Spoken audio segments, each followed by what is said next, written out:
ఈ ఉదయమున నీవు ఎవ్వరినీ కలుసుకొనక ముందు ప్రభువును కలుసుకో. నీవు ఎవ్వరినీ చూడకముందు ప్రభువును చూడు. నీవు ఎవ్వరితో మాట్లాడకముందు ప్రభువుతో మాట్లాడు. నీవు దేనిని వెదకకముందు ఆయన రాజ్యమును నీతిని వెదకు.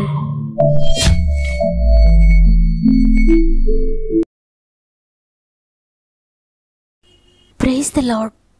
ఈ మరి యొక్క పునరుత్థాన దినమున గాడ్ ఫస్ట్ అనే ఆధ్యాత్మిక కార్యక్రమానికి మిమ్మల్ని అందరినీ హృదయపూర్వకంగా ఆహ్వానిస్తూ ప్రభు నామంలో మీ అందరికీ నా యొక్క ప్రత్యేకమైన శుభములు తెలియజేస్తున్నాను. దేవుని బిడ్డలారా, గతించిన వారమంతా మీరు మీ కుటుంబాలు ఎలా ఉన్నాయి? ఏ శోధనల గుండా ప్రయాణించినా దేవుడు తన కృపచేత వాటన్నిటినీ దాటించి మరి ఒక నూతన వారంలోనికి మనల్ని ప్రవేశపెట్టారు. ఈ పునరుత్థాన దినమున మరలా ఆయనను స్తుతించే తరుణాన్ని మనకు అనుగ్రహించారు. వాగ్దానం ద్వారా మీ అందరి గృహాల్లోనికి ప్రభు అడుగు పెడుతున్నారు. ఒకవేళ ఏ సమస్యల్లో మీరున్నా ఏమీ భయపడకండి. వారమంతా నడిపించిన ప్రభు ఈ నూతన వారమంతా కూడా నడిపిస్తారు. ఆయన మీద ఆధారపడండి. ఆయన యొక్క శక్తిని, బలమును ఆయన కార్యంలోనూ పొందుకోండి. మీలో ఇంకెవరికైనా ప్రార్థన అవసరతలుంటే తప్పక నాకు తెలియచేయండి. ఈ మాటలు వింటున్న మీరు కూడా తప్పకుండా కామెంట్స్ అన్ని చదవండి. నేను ప్రతిరోజు చెప్తూ ఉన్నాను, మనందరం కలిసి ప్రార్థన చేద్దామని. ఎందుకంటే బాధలో ఉన్న వారికి మనం ఏ విధమైన సహాయం చేయలేకపోవచ్చు, కానీ అందరి కొరకు ప్రార్థన చేద్దాం. వాక్యం చివరిలో మనందరం కలిసి నిరీక్షణతో ప్రార్థన చేద్దాం. అందరి జీవితాల్లో దేవుడు అద్భుతాలు చేయాలని. మీరు కూడా ఏకీభవించండి. ఈ దేవుని శక్తిని పొందుకోండి. దేవునికి మహిమ కలుగునుగాక. ఈరోజు ప్రభు మనకు అనుగ్రహిస్తున్న శ్రేష్టమైన వాగ్దానం యోబు గ్రంథము 5వ అధ్యాయము 19వ వచనము. 6 బాధలలో నుండి ఆయన నిన్ను విడిపించును, 7 బాధలు కలిగినను నీకు ఏ కీడును తగలదు. ఆమేన్. చూడండి, ఎంతో బాధలో ఉన్నాడు యోబు. 6 బాధలు కలిగాయి. 7 బాధలు కూడా కలిగిన యోబుకి. అంటే ఈ లోకంలో ఎన్ని శ్రమలుంటాయో, ఎన్ని బాధలుంటాయో అవన్నీ కూడా యోబు అనుభవిస్తున్నాడు. అయితే యోబుతో మాట్లాడుతున్న మాట, 6 బాధల్లో నుండి ఆయన నిన్ను తప్పిస్తాడు. ఒకవేళ 7 బాధలు కలిగినా నీకు కీడు మాత్రం తగలదు. ఆ బాధలన్నీ ఎలా వచ్చాయో ఆ విధంగానే వెళ్ళిపోతే తిరిగి. ఎందుకంటే నీవు దేవుణ్ణి నమ్ముకున్నావు కాబట్టి దేవుడు ప్రతి శోధన నుండి కూడా నిన్ను విడిపిస్తాడని ఈ వాక్యం తెలియజేస్తుంది. ఈ వాక్యం తెలియజేసినట్లుగానే అన్ని బాధల్లో ఉన్నా కూడా యోబు నిరీక్షణ కోల్పోలేదు. లోకంలోని అందరి శ్రమలు, అందరి కష్టాలు, అందరి బాధలు ఒక్కరికే వచ్చాయి. ఆ సమయంలో కూడా యోబు నిరీక్షణ కలిగి ఉన్నాడు. నిరీక్షణ కలిగిన యోబు జీవితంలో ఆ శ్రమలన్నీ కూడా వెళ్ళిపోయాయి. ఆ బాధలన్నిటి నుండి విడిపించబడ్డాడు. రెట్టింపుగా నెమ్మదిని పొందుకున్నాడు. నిజమే, అన్నీ బాగున్నప్పుడు దేవుని స్తుతించడం కాదు, సమాధానంగా ఉన్నప్పుడు దేవుని గనపరచడం కాదు, కష్టాలేమీ లేనప్పుడు, సమృద్ధి ఉన్నప్పుడు నా దేవుడు ఉన్నాడని చెప్పడం కాదు, ఏదైనా ఒక అద్భుతం జరిగినప్పుడు సాక్ష్యం చెప్పడం కాదు, గొప్ప కార్యం జరిగినప్పుడు, అనారోగ్యం తగ్గినప్పుడు దేవునికి కృతజ్ఞత చెల్లించడం కాదు. కానీ శ్రమలో ఉన్నప్పుడే, కష్టం గుండా ప్రయాణిస్తూ ఉన్నప్పుడే, బాధలలో నుండి వెళ్తూ ఉన్నప్పుడే దేవుడు మన హృదయాన్ని చూస్తాడు, మన క్రియలను చూస్తాడు, మన మాటలను చూస్తాడు, మన ఆలోచనలను చూస్తాడు, మన ఇంటెన్షన్ చూస్తాడు. ఆయన అన్నీ ఇచ్చినప్పుడు ఆయన స్తుతించారు కదా. ఇప్పుడు చిన్న కష్టం కలిగింది, ఇప్పుడు వ్యాధిలో ఉన్నారు, బాధ గుండా ప్రయాణిస్తూ ఉన్నారు. ఇప్పుడు వీరి మాటలు ఎలా ఉన్నాయి? ఏ విధంగా విశ్వసిస్తున్నారు? ఏ విధంగా మాట్లాడుతున్నారు? ఏ విధంగా స్తుతి చెల్లిస్తున్నారని ప్రభు మన వైపు తేరి చూచినప్పుడు మనం దేవుణ్ణి తిట్టుకుంటూ, దేవుని మీద సణుక్కుంటూ, దేవుడు నాకేం చేశాడు, ఒక బాధ తర్వాత ఒక బాధ వస్తూనే ఉంది, ఒక కష్టం తర్వాత ఒక కష్టం వస్తూనే ఉంది, ఇన్ని బాధలు గుండా నేను ప్రయాణించాను ఇంతవరకు, ఇప్పటికీ కూడా కష్టాల గుండానే వెళ్తున్నానని సహనాన్ని కోల్పోయి దేవుని అపార్థం చేసుకుంటూ, ఇంకెంతకాలం ఈ శ్రమ గుండా నేను వెళ్ళాలి, ఇంకెంతకాలం ఈ బాధ నా జీవితంలో, ఇంకెంతకాలం నా భర్త మారడు, ఇంకెంతకాలం నా బిడ్డలు ఈ విధంగానే ఉంటారు, ఇంకెంతకాలం ఈ ఆర్థిక సమస్యలు, ఇంకెంతకాలం ఈ అప్పు బాధలు, ఇంకెన్ని సంవత్సరాలు ఈ అనారోగ్యము అనే నిరీక్షణ కోల్పోయిన మాటలు ఒకవేళ మాట్లాడుతూ ఉంటే ప్రభు మనల్ని చూచినప్పుడు ఆయన ఎంతగానో నొచ్చుకుంటాడు.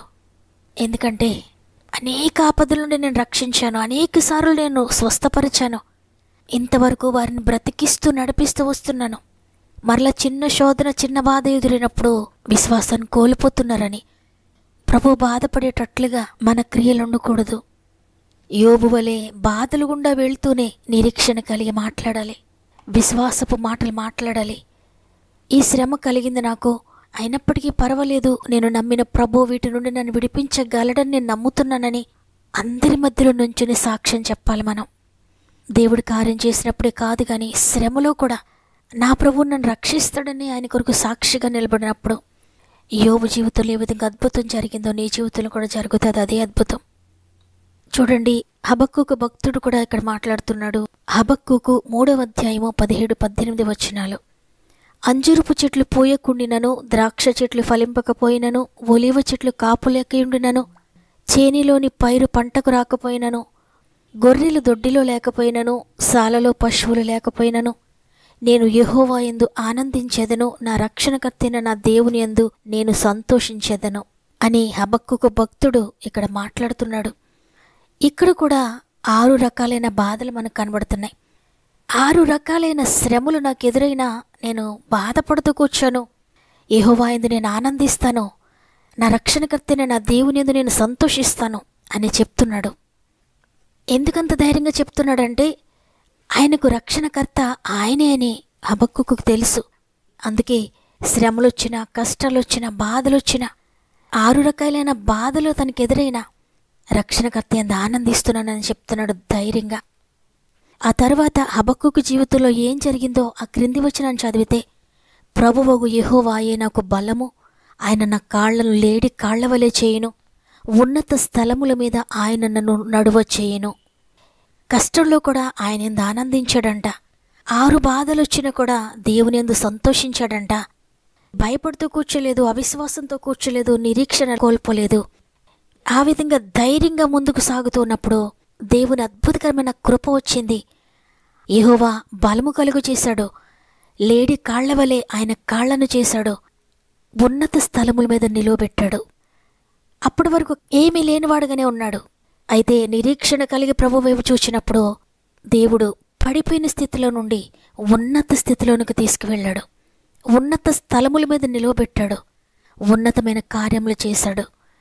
నిజమే, దేవుని యందు ఎప్పుడైతే మనం నిరీక్షణ కలిగి 6 బాధలొచ్చినా, 7 బాధలొచ్చినా, జీవితమంతా బాధలేనా అని అనుకోకుండా దేవుని నమ్మిన నాకు ఈ బాధలొచ్చినా కూడా పర్వాలేదు, ఈ లోకము యుద్ధభూమి, ఈ లోకంలో కష్టాలున్నా కూడా నేను కష్టాలు గుండా ప్రయాణిస్తాను కానీ దేవుని విడిచిపెట్టను, ఈ లోకాన్ని విడిచిన తర్వాత నిత్య జీవుల్లోకి నేను ప్రభువుని కలుసుకుంటానని గొప్ప ధైర్యాన్ని, గొప్ప విశ్వాసాన్ని ఎవరైతే ప్రకటిస్తారో వారికి ఈ లోకంలో కూడా శ్రమలను తీసివేస్తాడు ప్రభు. ఈ లోకాన్ని విడిచిన తర్వాత పరలోక రాజ్యంలో నిత్య సంతోషం దయచేస్తాడు. ఇక్కడ హబక్కూకు భక్తుడికి అదే చేశాడు దేవుడు. దేవుడు బలమునిచ్చాడు, శక్తినిచ్చాడు, తన కాళ్లను లేడి కాళ్ల వలె చేశాడు. తర్వాత ఉన్నత స్థలములు ఎక్కించాడు. ఈ లోకంలో ఉన్నతమైన స్థితి, ఈ లోకాన్ని విడిచిన తర్వాత ఉన్నతమైన రాజ్యంలో కూడా ఉన్నత స్థితిని పొందుకున్నాడు. కాబట్టి ఈరోజు ఈ మాటలు వింటున్నా ప్రియ సహోదరి, ప్రియ సహోదరుడా, ప్రస్తుతము మీరు ఏ బాధలో ఉన్నా, 6 బాధలు గుండా మీరు ప్రయాణిస్తూ ఉన్నా, ఒకవేళ వాటికంటే మించినవి ఈ లోకంలో ఎవరికి రావేమో, ఇటువంటి కష్టాలు నాకే వచ్చాయా అన్నట్లుగా ఈ లోకంలో అన్ని బాధలు నీకే వచ్చినట్లుగా నీకు అనిపిస్తున్నా, నిరీక్షణ కోల్పోవద్దు, విశ్వాసాన్ని కోల్పోవద్దు. దేవుని కొరకు సాక్షిగా నిలువబడు. శ్రమల్లో ప్రయాణిస్తున్న దేవుని స్తుతించు, దేవునిలో ఆనందించు. ఆ శ్రమలను పట్టుకొని వచ్చిన శత్రువు నీ యొక్క విశ్వాసాన్ని, నీ సంతోషాన్ని, నీ నిరీక్షణను చూచి ఏ సమస్యలైతే పట్టుకొని వచ్చాడో వాటిని పట్టుకొని వెళ్ళిపోయేటట్లుగా నీ మాటలు, నీ క్రియలు ఉన్నట్లయితే నీవు అదృష్టవంతుడువు, నీవు అదృష్టవంతురాలవు, ఆశ్చర్యకరమైన జీవితాన్ని పొందుకుంటావు. కాబట్టి శ్రమలో ఉన్నాను కదని భయపడొద్దు, దేవుని యందు నిరీక్షణ ఉంచండి, గొప్ప కార్యాలు చూస్తారు. వాగ్దానం నమ్మిన వారందరూ మీకు అనుకూలమైతే నాతో మోకరించండి. ప్రేమగల తండ్రి, నీకు వందనాలు. నీ కృపచేత గతించిన వారమంతా మాకు సహాయకుడిగా ఉండి నూతన వారంలో మమ్మల్ని ప్రవేశపెట్టారు. నీకు వందనాలు. ఈ వారమంతా మీ కుటుంబంలో తోడై ఉండండి. వాగ్దానం చేస్తున్నారు, 6 బాధలు కలిగిన, 7 బాధలు కలిగిన భయపడొద్దు, మీకే కీడు తగులదని. అవును తండ్రి, ఎన్ని బాధలు వచ్చినా నీలో ఆనందించే వారికి, నీ అందు విశ్వాసం ఉంచిన వారికి అవి ఏ విధంగా వచ్చాయి ఆ విధంగానే వెళ్ళిపోతాయి. వాక్యం సెలవిస్తుంది తండ్రి. 6 బాధలు కూడా నేను ప్రయాణిస్తున్నాను అని ఎంతమంది అయితే నిరీక్షణ కోల్పోతూ ఉన్నారు, వారందరినీ కూడా ఇప్పుడే ముట్టండి నాయన. వారి జీవితాల్లో ఉన్న ప్రతి బాధ నుండి కూడా మీరు విడిపించండి. దానికి రెట్టింపుగా నెమ్మదితో మీరు నింపుతున్నారు నమ్ముతున్నాను. నమ్మిన వారందరూ పొందుకొందురుగా యేసు నామములో. తండ్రి, అనేక మంది బిడ్డలు వారి ప్రార్థన అవసరం మాకు తెలియజేస్తుండగా మేమందరం కలిసి ప్రతి ఒక్కరి కొరకు ప్రార్థిస్తున్నాం.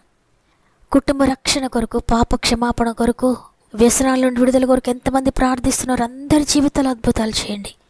ఆర్థిక బంధకాల్లో ఉన్న ఎంతమంది ప్రార్థిస్తున్నారో విడుదల ప్రకటిస్తున్నాను యేసు నామములో. అనారోగ్య బంధకాలలో, ఇంటెన్సివ్ కేర్లో మంచంపై ఎంతమంది ఉన్నారో అద్భుతకరమైన స్వస్థత కలుగునుగాక యేసు నామములో విడుదల ప్రకటిస్తున్నాను. కుటుంబ కలతలతో, కోర్టు బంధకాల్లో, ల్యాండ్ ఇష్యూస్లో, ఇంటి సమస్యలలో, భార్యాభర్తల మధ్య సమస్యల్లో, స్థల వివాదాల్లో, ఇక ఇంకే వివాదాల్లో ఉన్నారో ప్రతి విధమైన సమస్య నుండి విడిపించి నెమ్మది దాచేయండి. ఎగ్జామ్స్ రాస్తున్న ప్రతి బిడ్డని చేతిలో పెడుతున్నాను తండ్రి. ఈ వారంలో ఎన్ని ఎగ్జామ్స్ అయితే ఉన్నాయో వాటన్నిటిలో కూడా మీరు జయమునిస్తున్నారు నమ్ముతున్నాను. రిజల్ట్స్ కొరకు ఎదురు చూస్తున్న బిడ్డలకు కూడా చక్కటి రిజల్ట్స్ మీరు దయచేయండి. ఉద్యోగ ప్రయత్నాలు సఫలపరచండి, వివాహ ప్రయత్నాలు సఫలపరచండి, వ్యాపార ప్రయత్నాలు సఫలపరచండి. గర్భఫలంలోకి ఎంతమంది దిగులుతున్నారు ప్రతి గర్భమును తాకండి, అద్భుతం చేయండి. గర్భంతోని బిడ్డలను కొన్ని చేతులు పెడుతున్నాను. 9 నెలలు మీరు తోడుగా ఉండి ఆరోగ్యకరమైన బిడ్డలు మీరు ఇచ్చినందుకు వందనాలు. చేతి పనులను దీవించండి, వ్యాపారాలను అభివృద్ధి చేయండి. ఈరోజు ప్రత్యేకంగా పుట్టినరోజులు, పెండ్లి రోజులు జరుపుకున్న వారందరినీ చేతులు పెడుతున్నానయ్యా. నైనా ఈ సంవత్సరంలో మీరు అద్భుతాలు చేస్తున్నారని, వారి జీవితంలో ఈ నూతన సంవత్సరంలో నూతనమైన కార్యం మీరు జరిగిస్తున్నారని, లేని వాటిని ఉన్న వాటిగా పిలుస్తున్నారని నమ్మి నీకు స్తుతులు చెల్లిస్తున్నాను.